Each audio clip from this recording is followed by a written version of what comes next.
In this video, we're going to take a look at a purple ink by Rohrer and Klingner Cassia. As always, there's timestamps down below so you can skip around, but it really does help me for you to check out the entire video. Also, down in the description are links to the playlist, so if you want to see more purples or other colors, you can check that out there. I'm Adam, and I'm an ink guy. Let's get into the first writing sample on 90 GSM Clairfontaine. We have no bleeding, no ghosting. The 1.1 has no feather spread, halo sheen, or shade. The extra fine is just a tad lighter than the stub with no feather spread, halo sheen, no shade, and 14 seconds to dry. Medium is the same tone as the stub with no feather spread, halo sheen, no shade, and 22 seconds to dry. The scrubby for both show no color variation, and we don't get any. In the smear test, you could recover if you smeared while you were writing. To have a range of experience with this ink, all of the writing samples are done with a Jinhao 159 with a 1.1 stub, a Jinhao X450 with a medium, and a Jinhao X750 with an extra fine. Then, a Lamy All-Star with a broad nib was inked up, used for a day, and used to take the notes for this video. The next writing sample is done on 52 GSM Tomoe River. Now, we have no bleeding, but we do have quite a bit of ghosting that's going on. I think it shows to me better than it does on the camera. The 1.1 has no feather spread, halo sheen, or shade. The extra fine is lighter than the stub with no feather spread, halo sheen, or shade and 21 seconds to dry. Medium is the same tone as the stub with no feather spread, halo sheen, no shade, 35 seconds to dry. The scrubby for both, no color variation because there is none. And the smear test, you probably could not recover it if you smeared while you were writing. I agree with Vita. There's a lot to learn by doing multiple chromatographies. The one on the left is done the way it's supposed to be done. A line of ink is put down and then it's put in the water for 10 to 15 seconds. And we see this is truly just a purple dye. It's fleeing away from the water, gathering at the top, and in its lighter tone, or the mid-tone we see here, is what we see in the writing. It does have a very, very dark tone it can make at the top, which does make me wish it did that some while writing. The one on the right was let dry for 10 minutes before it was put into water, and it very much looks the same, meaning I don't expect very much color variation, or very much resistance in this ink. The next writing sample is done on 80 GSM Rhodia dot pad. We have no bleeding and no ghosting. The 1.1 has no feather spread, halo sheen, or shade. The extra fine is lighter than the stub, quite a bit lighter, with no feather spread, halo sheen, no shade, and 15 seconds to dry. Medium is the same tone as the stub, with no feather spread, halo sheen. We do see spots that show up much darker, like the HE in the is darker than the T. The word dry looks a little bit darker than the word over, but not much else. 25 seconds to dry. The scrubby for both show no color variation, although we do get to see some of those darker tones in the medium. And the smear test you could recover if you smeared while you were writing. Resistance tests are done to see how this ink can be expected to perform on the page, and more importantly, how hard it may be to clean from your pen. The smear is allowed to dry for 3 days before testing it.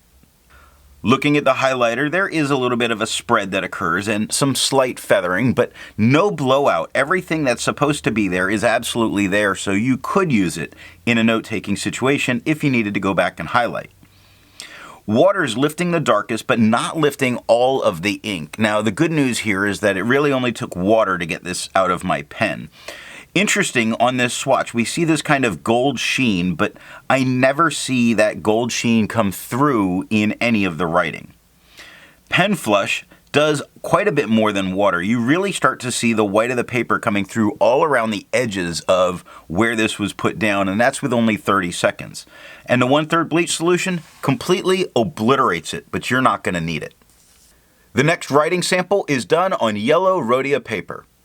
This is done not so much to see the performance differences, but tone differences. And what's interesting is on white, this purple leans very heavily blue, but it shows as much better purple, especially look at the smear, the difference between them is tremendous. This is very much a purple, where this is very, very blue leaning.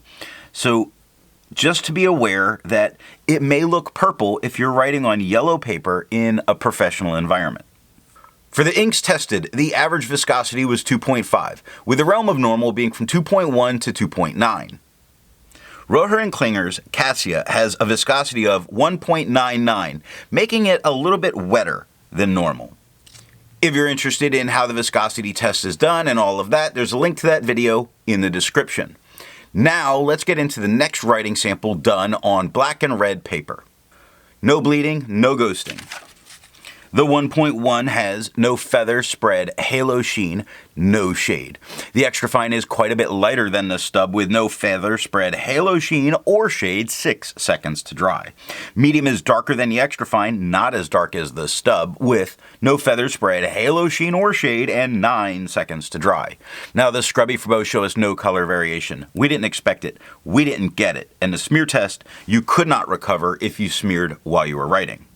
For the inks tested, the average dry time was 17 seconds, with the realm of normal being from 13 to 21 seconds.